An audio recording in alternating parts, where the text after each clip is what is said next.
정신없는 코로나 팬데믹 기간을 벌써 1년 반이나 보내고 있습니다. 코로나로 인해서 급격한 변화가 나라 가운데도 있고 우리의 환경 가운데서도 일어나고 있습니다. 그러한 변화와 불안 가운데 있다 보니 많은 분들이 번아웃 증후군에 시달리고 있다고 합니다. 견디는 것에도 능력이 필요하고 체력이 필요한 것이죠. 너무 오랫동안 견뎌 나아가는 것을 통해서 무기력과 우울감, 그리고 패배감과 허무감 속에 빠지는 경우가 많이 있다고 합니다. 이것은 특별히 연령이 높으신 분들 가운데서 더 많이 나타나고 있다고 하는데요.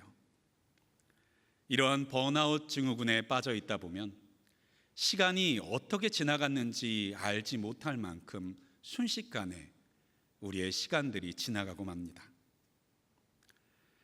이러한 때에 깨어있는 성도가 꼭 잊지 말아야 될 것이 한 가지가 있습니다. 그것은 우리가 주님 앞에 설 때 잘했다, 착하고 충성된 종아, 이렇게 칭찬을 받을지, 이러한 시대를 살아내고 나서 악하고 게으른 종아, 이렇게 야단을 맞게 될지, 그것입니다.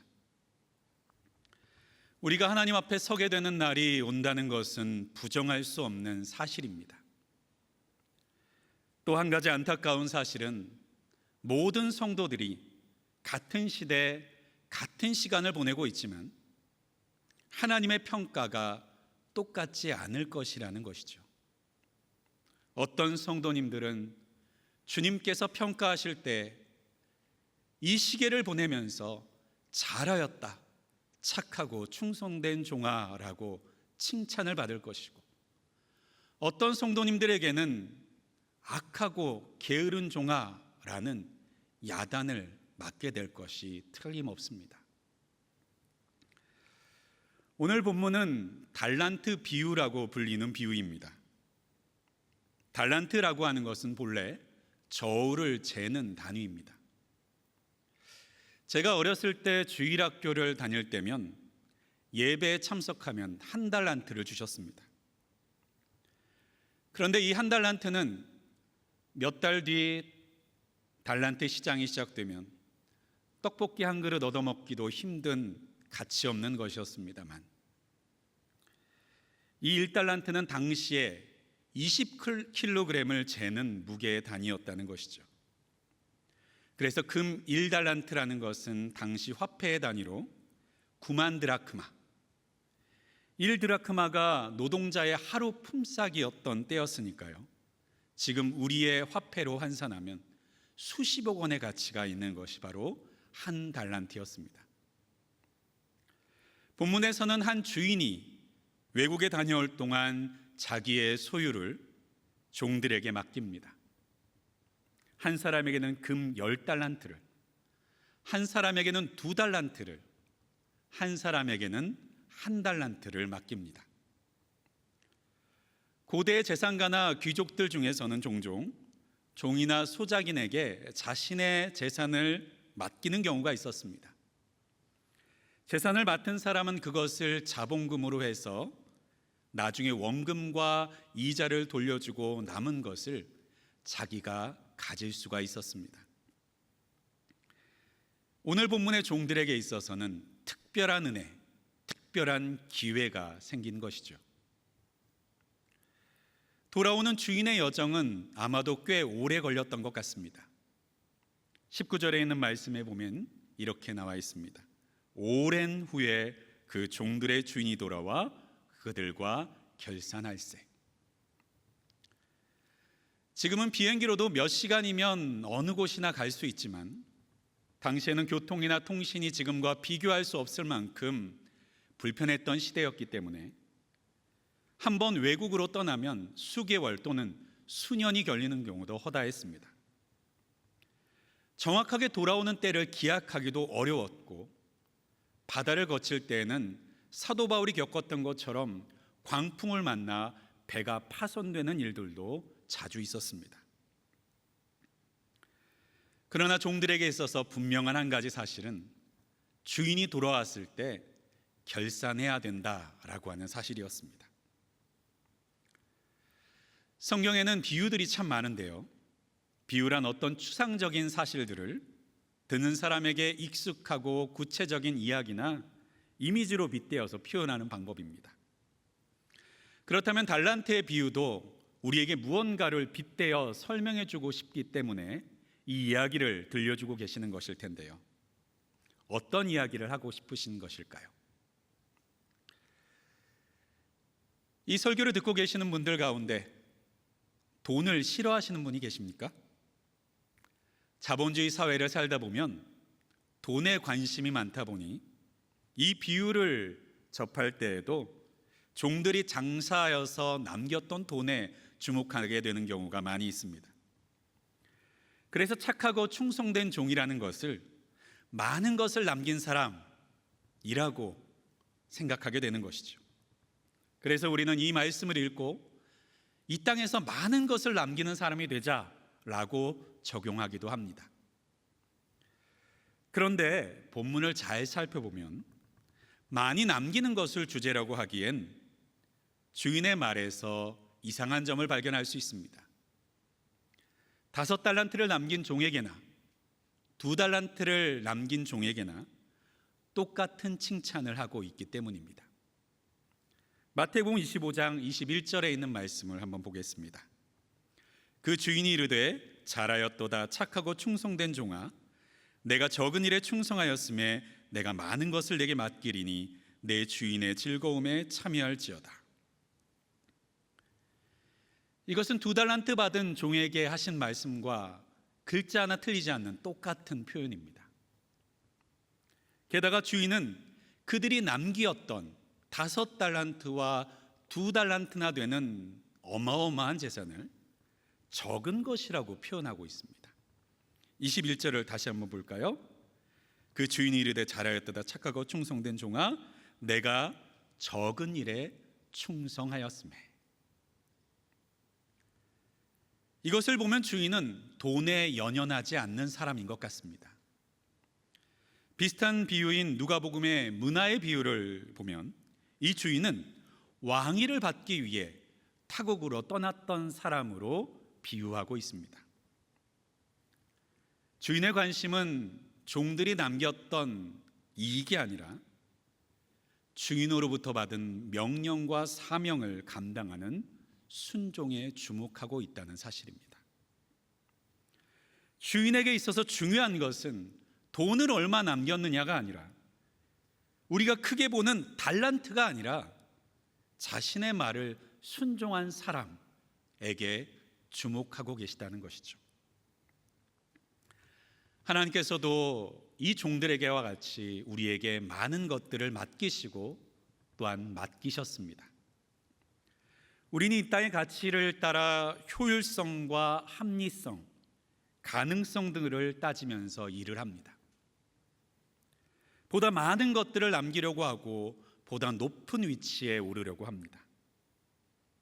그러나 그것에도 하나님께서 주목하시는 것은 많은 업적과 성과가 아니라 일을 행하는 데 있어 하나님께서 명하신 말씀에 따라 순종하느냐 그렇지 않느냐에 주목하고 계시다는 것입니다.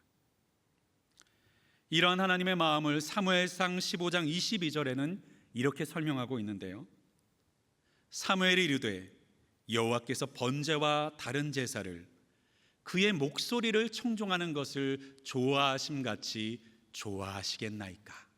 순종이 제사보다 낫고 듣는 것이 수량의 기름보다 나으니.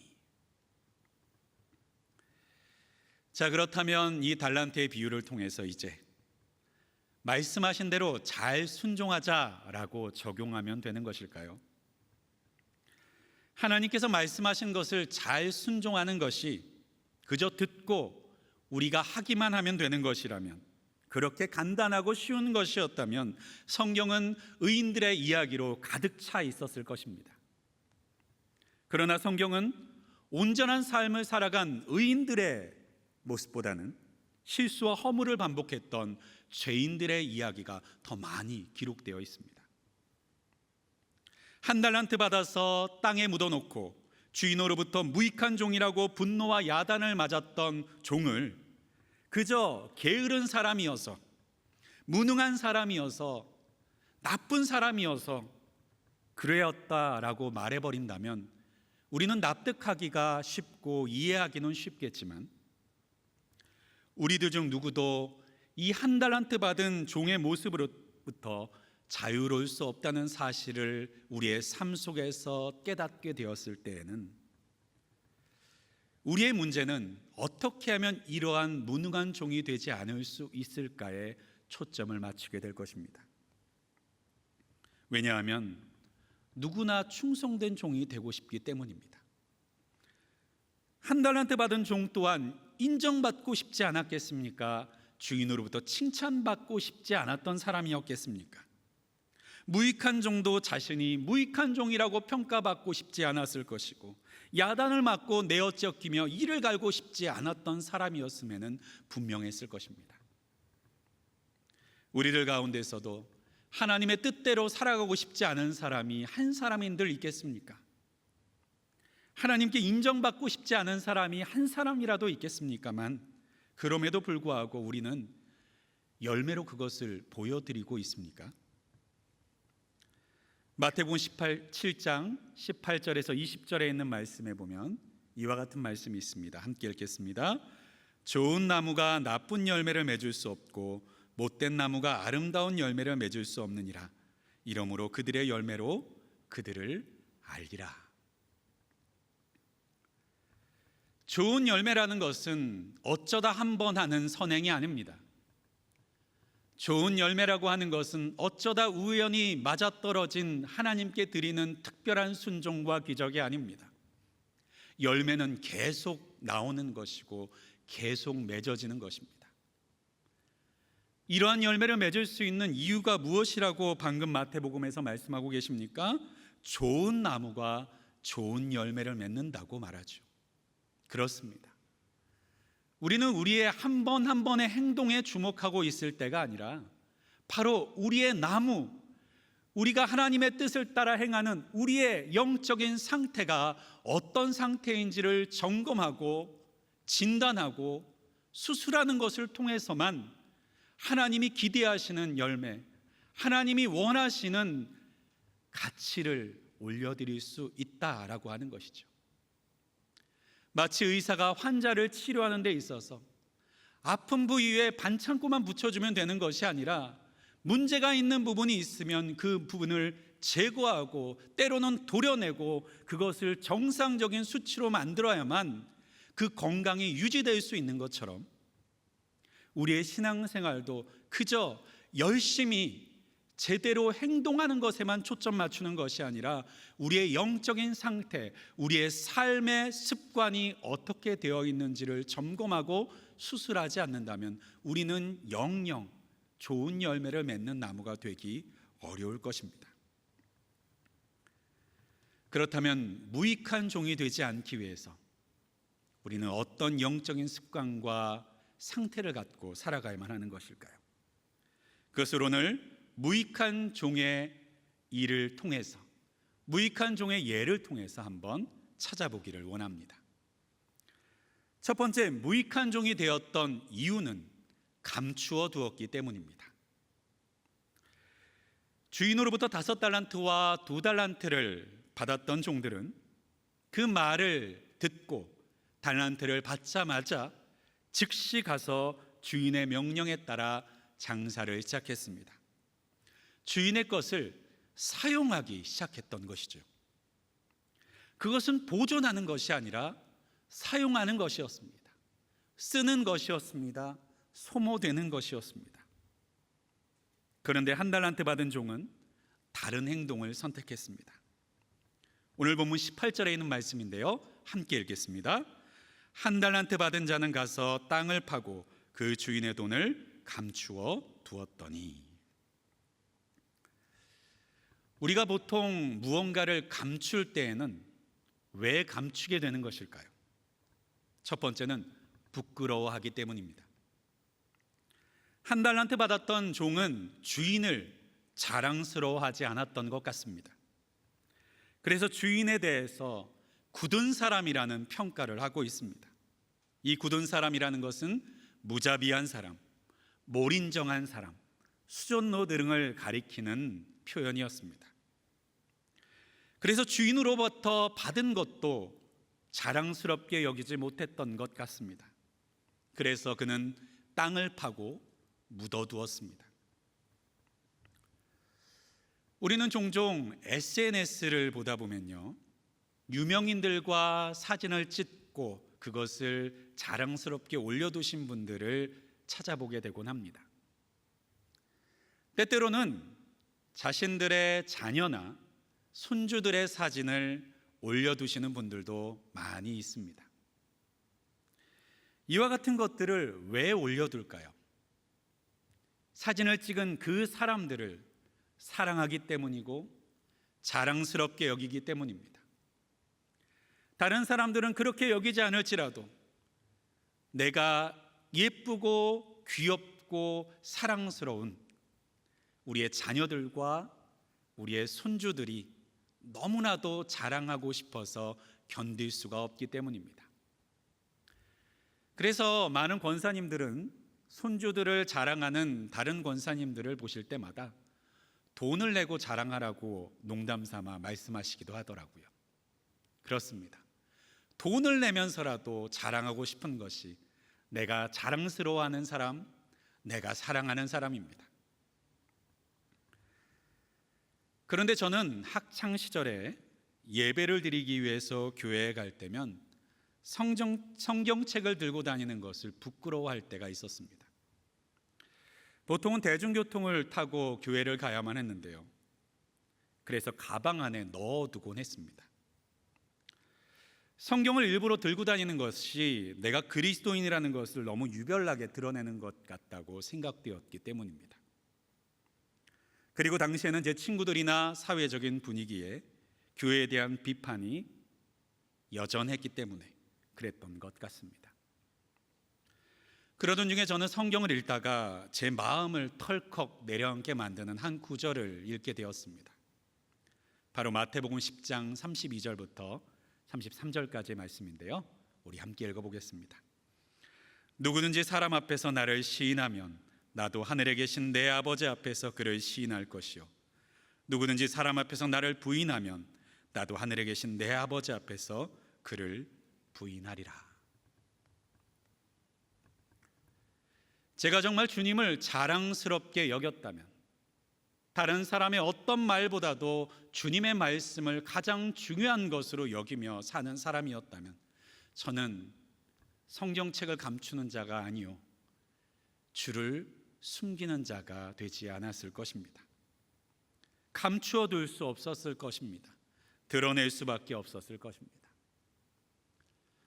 한국의 기독교 초기에 많은 믿는 분들은 불신자들로부터, 믿지 않는 자들로부터 이렇게 조롱받았습니다. 예수쟁이라고요. 안디옥 교회 성도들도 동일한 조롱을 받았습니다. 그리스도인이라고요.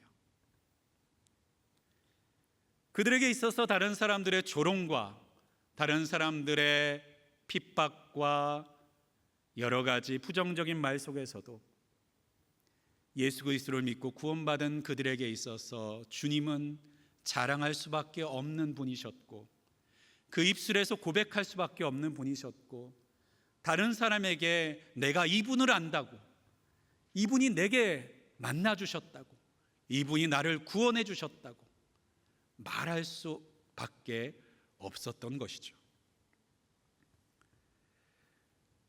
우리는 과연 주님을 숨기는 사람입니까?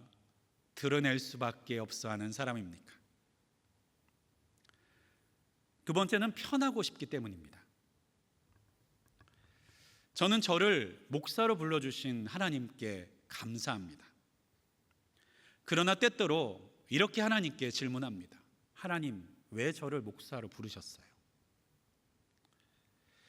제가 부족한 것을 경험하게 될 때마다 더더욱 이 질문을, 이 하소연을 하나님께 하게 됩니다.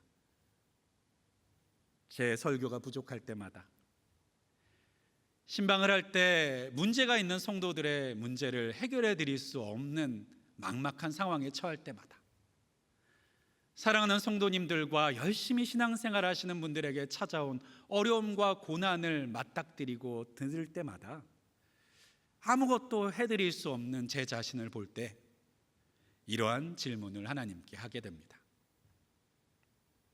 그럼에도 불구하고 제가 할 수 있는 것이 너무나도 없는 것처럼 여겨질 때에도 불구하고 목사가 된 것에 감사할 수밖에 없는 한 가지 이유가 있습니다.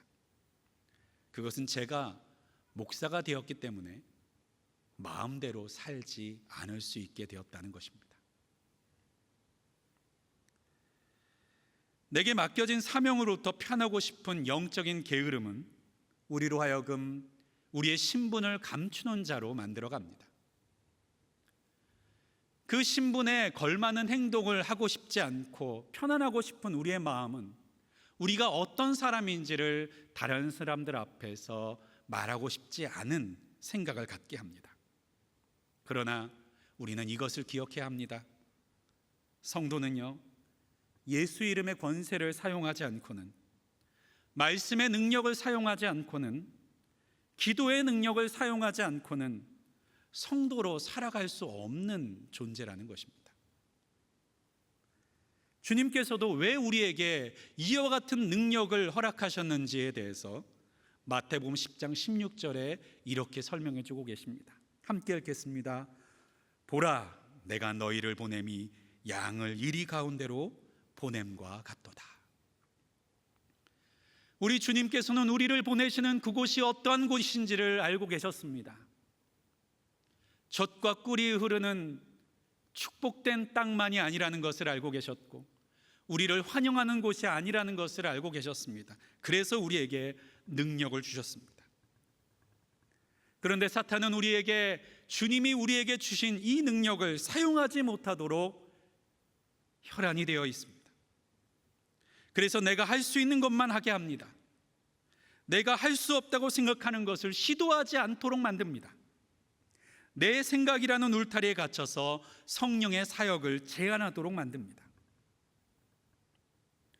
한 달란트 받은 종이 주인으로부터 받은 달란트가 없이 아무리 열심히 그 시간을 살아냈다고 한들 얼마나 되는 열매를 거두었겠습니까? 그 시간을 아무리 땀 흘리며 수고하며 보냈어도 그는 주인과 상관없는 자기만족의 시간을 사용했을 뿐일 것입니다. 그렇습니다. 성도는 스스로 열심을 내는 것만으로는 충분하지 않습니다. 주님께서 주시는 것을 사용하지 않고서는 주님이 원하시는 분량, 주님이 원하시는 온전함을 이룰 수 없습니다. 그것이 만약 가능한 것이었다면 왜 예수 그리스도께서는 보혈로 십자가 위에서 죽으셨고 우리에게 그토록 기도하라고 요청하실 이유가 없었을 것입니다. 또한 주님께서는 도우실 수 있는 권세가 있다는 사실을 숨기지도 않으셨습니다. 마태복음 18장 18절에 있는 말씀에 보니까요, 예수께서 나와 말씀하여 이르시되 하늘과 땅의 모든 권세를 내게 주셨으니, 그리고 주님께서는 그 권세를 우리에게 요청하라고, 구하라고 말씀하셨습니다. 요한복음 14장 13절 말씀입니다. 너희가 내 이름으로 무엇을 구하든지 내가 행하리니. 사랑하는 여러분, 성도로 살아가는 것은 지금처럼 열심히 살아가면 되는 것으로 충분하지 않습니다. 성도로 살아가는 것은 주님이 주신 능력을 힘입지 않고는 살아낼 수 없는, 세상이 흉내낼 수 없는 여정인 것을 꼭 기억하실 수 있기를 주님의 이름으로 축원드립니다. 우리는 주님이 주신 능력을 감추고서는 세상을 이길 수 없고, 주님이 주신 능력을 감추고서는 세상 가운데서 그리스도인으로 살아낼 수 없다라고 하는 사실입니다. 두 번째, 우리가 무익한 종으로 살아가게 되는 이유는 잘못된 오해 때문입니다. 당시 로마 시대에는 종이 같은 위치가 아니었습니다. 광산에서 일하는 노예들은, 종들은 악명 높고 잔인한 대우를 받는 것으로 유명했고, 일부 노예들은 교육을 잘 받고 집안의 구성원으로 인정을 받아서 때로는 의사, 교사, 재산관리인의 역할들을 감당하기도 했습니다. 당시에 주인이 재산을 위탁할 만한 종은 이러한 특별한 위치에 있는 종이었습니다. 당시 주인은 자신이 직접 사업이나 장사를 주관하기도 했지만 재물을 다룰 줄 알도록 훈련시킨 종들을 활용해서 자신들의 재산을 운용했습니다. 그렇기에 오늘 달란트의 비유에서 부름받은 3명의 종은 주인에게 있어서는 특별한 부르심을 입은 종들이었다는 사실입니다. 그들이 배운 대로, 그들이 들은 대로, 그들이 주인으로부터 가르침 받은 대로 그 일을 감당하면 되는 것이었습니다. 그런데 1달란트 받았던 사람은 그렇게 하지 않았습니다. 마태복음 25장 24절 말씀을 다시 한번 읽어보겠습니다. 1달란트 받았던 자가 와서 이르되 주인이여 당신은 굳은 사람이라 심지 않은 데서 거두고 해치지 않은 데서 모으는 줄을 내가 알았으므로. 1달란트 받았던 종은 주인에 대한 부정적인 생각에 사로잡혀 있었습니다. 그래서 자신을 향한 주인의 관심과 기대 그리고 사랑을 깨닫지 못했습니다. 이와 같은 오해, 이와 같은 부정적인 생각이 어떤 결과를 낳습니까? 첫 번째, 부정적인 생각은 관계를 변질시킵니다. 사탄은 항상 우리로 하여금 하나님과 하나님의 동기를 의심하게 만듭니다. 이러한 오해는 하나님과 우리를 멀어지게 만들죠. 창세기 3장을 보면 뱀이 하와에게 접근하여서 거짓말을 하는데요, 하나님께서 선악과를 먹으면 죽는다고 하셨는데 뱀은 죽지 않는다고 말합니다. 오히려 눈이 밝아져서 하나님과 같이 된다고 간교하게 말했습니다. 그 말이 마음에 들어오니 하나님에 대한 신뢰의 마음은 없어지고 아담과 하와는 이제 하나님을 의심하게 되었고 부정적인 생각에 사로잡히게 되었습니다. 죽지 않는 것을 죽는다고 하시는, 하나님과 같이 될까 봐 그런 명령을 하셨다고 생각하게 된 그들은 하나님에 대한 의심과 부정적인 생각에 선악과를 먹어버리게 되었습니다. 부정적인 생각은 또 다른 관계를 깨트리기도 합니다. 사무엘상 18장에서 다윗이 골리앗을 물리친 뒤에 백성들은 춤을 추며 그 다윗에게 영광을 돌립니다. 사울이 죽인 자는 천천히요 다윗이 죽인 자는 만만이라. 이 노랫소리 속에 사울의 마음에 사단은 부정적인 생각을 넣었습니다. 그 부정적인 생각은 다윗을 향한 오해와 불신으로 자라났고, 사울은 자신에게 있어서 가장 충성스러운 신하였던 다윗에게 죽이기 위한 창을 2번이나 날리는 비극을 낳게 되었습니다. 이처럼 부정적인 생각은 우리 가운데 있는 관계를 변질시키게 됩니다. 두 번째, 부정적인 생각은 의도를 변질시킵니다. 주인은 자신의 종들을 경쟁시키려고 하지 않았습니다. 재산을 나눠준 기준도 성경에는 분명히 언급하고 있죠. 마태복음 25장 15절 말씀입니다. 함께 읽겠습니다. 각각 그 재능대로 한 사람에게는 금 5달란트를, 한 사람에게는 2달란트를, 한 사람에게는 1달란트를 주고 떠났더니. 주인은 종들의 재능을 알고 있었습니다. 그것은 그들을 주인이 주목하고 있었고 오랫동안 살폈다는 것을 의미합니다. 재능을 정확하게 파악하고 있었고 그 재능대로 각각에 감당할 수 있는 분량을 주었습니다. 주인의 이러한 판단은 정확했습니다. 5달란트 받은 사람은 5달란트를 남길 수 있었고 2달란트 받은 사람은 2달란트를 남길 수 있었습니다. 주님께서는 1등을 하라고 하지 않으셨습니다. 그저 자기 자신에게 주어진 달란트에 부끄럽지 않은 경주를 하면 되는 것이었습니다. 주인에게 배운 대로, 주인이 가르쳐준 대로 성실하게 자기 자신과의 싸움을 치르면 되는 것이었습니다. 그러나 한 달란트 받은 종은 다른 달란트를 받은 사람들과 비교하기 시작했습니다. 열등감에 빠졌습니다. 열등감과 비교의식에 사로잡힌 종은 불만족과 불공정에 빠져버렸고, 그러한 불공정의 상황 앞에서 무기력함에 빠져버렸고, 그는 아무것도 하지 않는 사람이 되었습니다. 주인의 의도를 깨닫지 못하는, 주인의 의도를 곡해서 받아들인 그는 오히려 그 결과 앞에 주인을 향해서 당신은 굳은 사람이라 라고 비난하고 있는 것이죠. 우리도 종종 하나님의 의도를 오해하고 변질시켜 받아들일 때가 있습니다. 하나님, 저에게 왜 그러십니까? 그러나 예레미야 29장 11절에는 하나님의 변함없는, 변질되지 않는 우리를 향한 의도를 고백하고 계십니다. 예레미야 29장 11절 말씀 함께 읽겠습니다. 여호와의 말씀이니라. 너희를 향한 나의 생각을 내가 아나니 평안이요 재앙이 아니니라. 너희에게 미래와 희망을 주는 것이니라. 세 번째로 부정적인 생각은 결과를 변질시킵니다.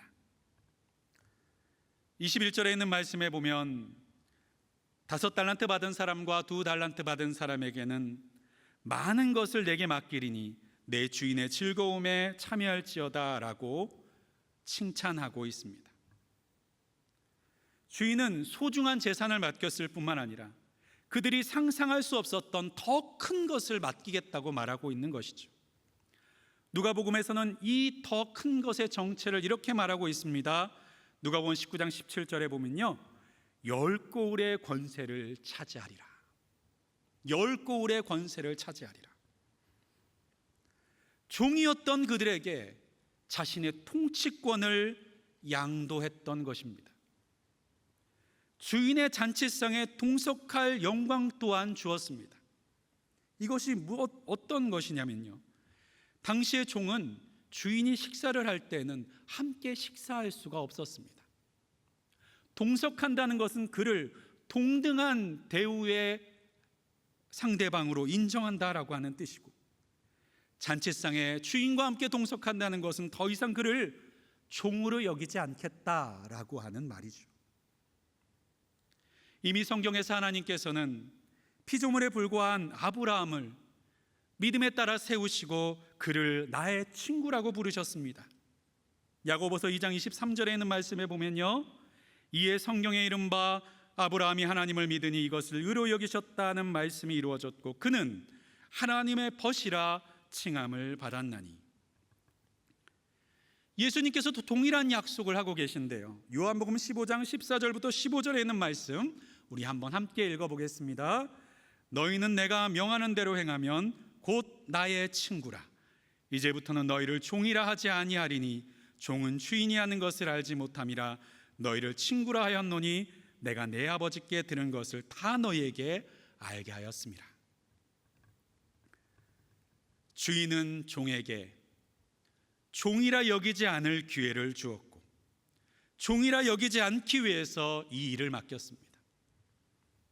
그럼에도 불구하고 부정적인 생각은 주인의 이 아름답고 놀라운 호의와 기적을 불의한 것으로, 부정적인 것으로, 비난하는 것으로 바꾸어 놓게 됩니다. 우리 가운데 혹시 하나님을 향한 부정적인 생각이 있습니까? 하나님의 진심 어린 권면을 우리는 들을 수가 없게 됩니다. 사랑하는 사람을 향한 부정적인 생각이 우리를, 잘못된 오해가 우리의 마음을 사로잡고 있습니까? 우리의 귀를 막게 됩니다. 세 번째 무익한 종이 되는 이유는 바로 두려움에 사로잡히는 것입니다. 오늘 25절 상반절을 함께 한번 읽어보겠습니다. 두려워하여 나가서 당신의 달란트를 땅에 감추어 두었었나이다. 이것은 분명 이해할 수 없는 행동입니다. 주인이 돌아왔을 때 분명히 주인은 자신의 달란트를 찾을 것입니다. 그런데도 불구하고 왜 종은 이러한 행동을 했을까요? 그것은 실패를 두려워하는 두려움 때문이었습니다. 종은 자신이 종이기 때문에 자신의 가치보다 더 큰 손해를 주인에게 입히게 되었을 때 종으로부터 큰 책망과 비난을 받게 될 것이라고, 죽임을 당하게 될 수도 있다는 두려움 가운데 있었습니다. 그래서 그는 손해 입는 것을 수고하는 것보다 더 우선시했습니다. 우리도 신앙생활 가운데서 구원받았다고 말함에도 불구하고 하나님 앞에서 하나님을 위해서 수고하고 열심을 내어 달려가는 것에 초점을 맞추기보다 그저 허물을 저지르지 않는 것, 죄를 저지르지 않는 것, 실수하고 잘못하지 않는 것에만 초점을 맞춰서 신앙생활하고 있지는 않습니까? 우리 주님께서는 우리를 구원하셨을 뿐만 아니라 그 구원으로부터도 충분한 이유가 되고 축복이 되는데도 불구하고 우리 주님께서는 요한복음 1장 12절에 이처럼 놀라운 약속을 또 하나 더하셨습니다. 요한복음 1장 12절에 있는 말씀 함께 읽겠습니다. 영접하는 자 곧 그 이름을 믿는 자들에게는 하나님의 자녀가 되는 권세를 주셨으니. 우리의 죄의 문제만 해결해 주셔도 이제 우리가 열심히 살아가는 것으로 다시 한번 기회를 주신 것만으로도 너무나도 감사하고 고마운데 우리 주님께서는 왜 우리에게, 피조물에 불과한 우리에게 자녀의 특권을 주셔야만 했을까요? 그것은 우리의 불안과 두려움을 해결해 주시기 위함입니다. 어린아이가 걸음을 걸을 때, 걸음마를 시작할 때 몇 번이나 넘어지는지 아십니까? 통계적으로 보면 약 3만 번을 넘어지게 된다고 합니다. 이 3만 번의 실수를, 3만 번의 실패를 감당해 줄 수 있는 사람이 누구입니까? 기다려 줄 수 있는 사람이 누구입니까? 부모 외에 그 실패를, 그 실수를 기다려 줄 수 있는 사람이 있겠습니까? 그런데 하나님께서는 우리의 아버지가 되어 주셔서 자녀의 특권으로 약속하여 주심을 통해서 우리의 실패와 우리의 넘어짐 가운데서 다시 일어날 수 있다고 말씀해 주고 계시는 것이죠. 두려움에 빠진 사람들은 믿음의 선택을 할 수 없습니다. 믿음의 조상이라고 불렸던 아브라함조차도 사라가 오랫동안 잉태하지 않는 것 가운데 두려워하여 하갈을 취하여 하나님이 약속하지 않은 자녀인 이스마엘을 낳는 실수를 범했습니다. 이스라엘의 일대 왕이었던 사울은 너무나도 겸손한 사람이었음에도 불구하고 도착이 늦어지는 사무엘 선지자로 인하여서 백성들이 흩어질까 봐 두려워하는 마음에 자신이 해서는 안 되는 하나님께 제사를 올려드리는 망령된 행동을 저지르고 말았습니다. 믿음의 사람이 왜 실수합니까? 두려움 때문입니다. 믿음으로 살아온 사람이 왜 잘못된 길로 빠집니까? 불안 때문입니다. 그래서 하나님은 우리의 모든 영적인 문제 속에, 그 모든 영적인 실수 속에 두려움과 불안이 원인이라는 것을 너무나도 잘 아시기에 우리의 그 두려움을, 그 불안을 해결하시기 위해서 얼마나 많은 약속을 하고 계시는지를 모릅니다. 심지어는 부활하신 예수님께서 제자들에게 찾아오셔서 두려워하지 말라, 담대하라, 요단강을 앞두고 있는 여호수아 앞에 나타나셔도 두려워하지 말라, 염려하지 말라, 내가 너와 함께하고 있지 않느냐. 사랑하는 여러분, 주님의 사랑은 우리의 두려움을 내어 쫓는 줄을 믿습니다. 그래서 요한일서 4장 18절에는 사랑 안에는 두려움이 없고 온전한 사랑은 두려움을 내어 쫓는다고 말씀하고 계시죠. 이제 말씀을 정리하고자 합니다. 달란트의 배어에 나오는 무익한 종은 무능한 종이 아니었습니다. 그는 주인으로부터 받은 한 달란트라는 거금을 감당할 수 있는, 주인으로부터 인정받은 재능을 가진 사람이었습니다. 그리고 주인으로부터 받은 한 달란트가 있던 사람이었습니다. 그가 무익한 종이라고 불렸던 이유는 그가 무능했기 때문이 아니라, 부족했기 때문이 아니라 스스로 주인을 향한 오해와 두려움에 사로잡혀서 주인으로부터 받은 것을 사용하지 않고 스스로 부족한 상태로 자기 자신을 몰아넣었기 때문이었습니다. 사랑하는 성도 여러분, 우리가 할 수 없는 것들이 있습니까? 이 코로나의 상황 속에서 우리가 읊조리고 있는 내가 할 수 없는 것들이 있습니까? 신앙생활 가운데 벽에 부딪혀서 감당할 수 없다고 말하고 있는 것이 있습니까? 그것에 대해 다시 한번 생각해 보실 수 있으면 좋겠습니다. 정말 할 수 없는 것입니까? 아니면 하지 않으려는 것입니까? 할 수 없다라고 말하면서 주님이 주신 것을 감추어 사용하지 않고 있다면 그것은 할 수 없는 것이 아니라 고의로 하지 않는 사람의 모습일 것입니다. 이제 해보실 수 있기 바랍니다. 코로나의 팬데믹 상황 속에서도 해보실 수 있기를 바랍니다. 막힌 상황과 환경 속에서도 해보실 수 있기를 바랍니다. 실패와 낙심을 두려워하지 않으실 수 있기를 바랍니다. 주님의 이와 같은 상황을 주신 상황을 오해하지 않으시기를 바랍니다. 그리고 주님이 주신 것들을 세어 그것을 붙들어 해보시기 바랍니다. 기도해 보지 않으셨습니까? 기도해 보시기 바랍니다. 순종해 보시지 않았습니까? 순종해 보시기 바랍니다. 말씀대로 살아보시지 않았습니까? 말씀대로 살아보시기 바랍니다.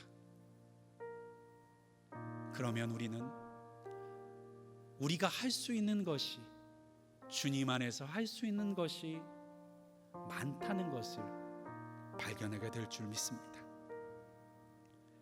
이제 우리 찬송 아무것도 두려워 말라, 우리 함께 찬양하면서 하나님이 우리에게 주신 것을 생각하며, 그리고 우리가 하기를 결심하는 것들을 생각하며 우리 함께 찬양 올려드렸으면 좋겠습니다. 아무것도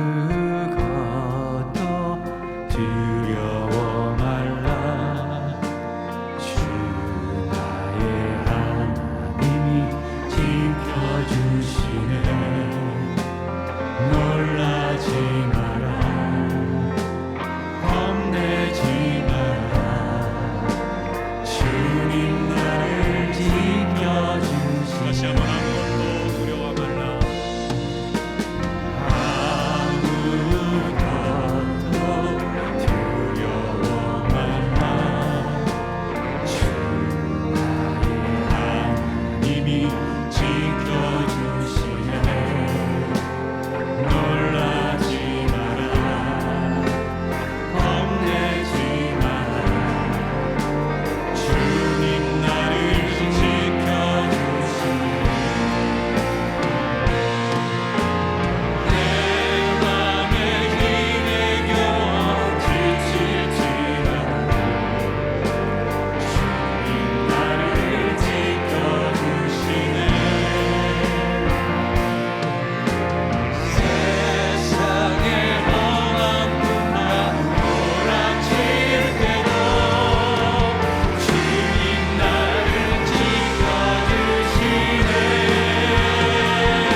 이 시간 우리 함께 말씀을 붙들고 기도하기를 원합니다. 모든 것이 멈추어져 있는 시간과 시대를 살지라도 주님의 평가는 여전히 우리 앞에 있습니다. 잘하였도다 착하고 충성된 종아, 이 말을 들으시겠습니까? 악하고 게으른 종아, 무익한 종아라는 말을 들으시겠습니까? 코로나 팬데믹으로 인해서 많은 것들이 멈춰져 있고 무기력해져 있습니다. 그러나 이 가운데서도 우리는 할 수 있는 능력을 받은 사람인 줄 믿습니다. 우리 주님께서 주신 것을 찾아보십시오. 우리 주님께서 내게 주신 능력들을 사용하십시오. 그러면 우리는 더 이상 멈추어 있을 수 없는 자들이고, 주님은 이러한 시대 속에서도 우리로 하여금 멈추지 않게 준비시켜 주신 하나님이십니다. 오늘 이 시간 우리 함께 기도할 때, 주님, 내가 할 수 없다라고 말하며 묶여 있는 것으로부터 자유하게 하여 주시옵소서. 내가 할 수 없는 것이라고 여기는 모든 생각의 울타리로부터 나를 넘어가게 하여 주시옵소서. 부정적인 생각으로 묶여져 있는 나의 의지와 하나님이 주신 뜻들을 끊어내고 달려 나아가게 하여 주시옵소서. 이 시간 다 같이 주여 한번 부르시고 통성으로 함께 기도하겠습니다. 주여,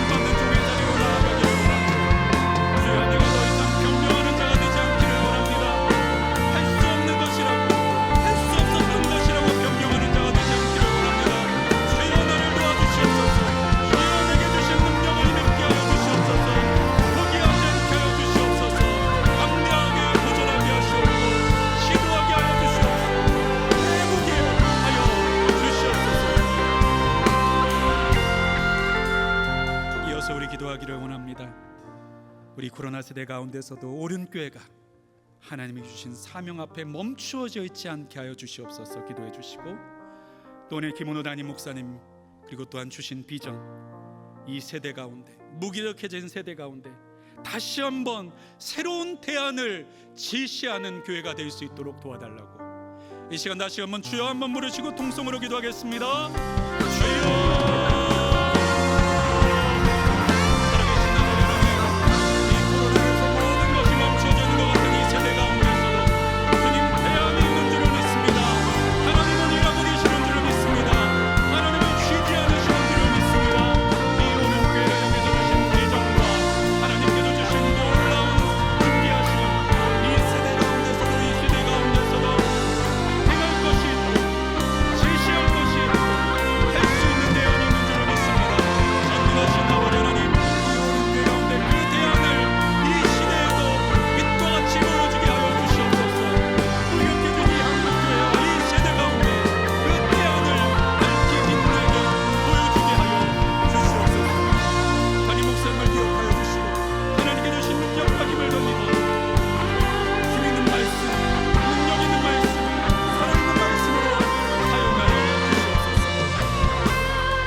이제는 우리 주 예수 그리스도의 은혜와 아버지 하나님의 끝이 없으신 포기하지 않으시는 사랑과 성령님의 감화하심과 교통하심과 충만하신 은혜가 모든 두려움과 부정적인 생각들을 물리치고 주님이 주신 것을 감추지 않고 드러내며 도전하며 나가기를 소원하는 우리 오륜의 모든 성도님들 머리 위에 이제로부터 영원토록 함께 하시기를 간절히 축원하옵나이다.